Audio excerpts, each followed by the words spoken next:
386. Praying for the Impotent. Chalcedon Report number 269, December 1987. Recently, on a flight back to California from the other end of the United States, the woman seated next to me started a conversation. On learning that I was a Christian, she identified herself as one. She has a high position with a Christian organization which receives as much as $100 million a year, promotes itself greatly, cheapens the gospel, and is very well known. She told me that the great evil in the church today is lordship and dominion preaching. She felt that an international conference should be called to deal with it. I told her that I felt lordship and dominion are basic to the Bible. The most common term for God in the Old Testament is Lord, and the most common term applied to Jesus in the New Testament is also Lord. She held that lordship teaching puts a, quote, burden, end quote, on believers, and a block to, quote, accepting Christ, end quote.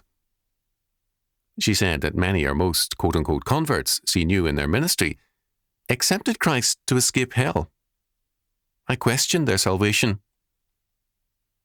She insisted that salvation means simply being saved from hell. I said salvation is from sin and guilt to health, victory, and power in Christ. She said that most, quote, converts, end quote, she knew were weak and dominion was impossible for them.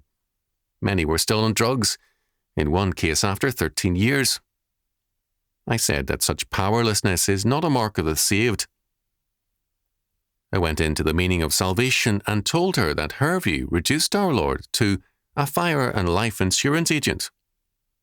She greeted that term as a marvelous description of Jesus. When I described her view as humanism and as treating the Lord as a resource, she moved to another seat a few rows away. Is it any wonder that so many churches are powerless?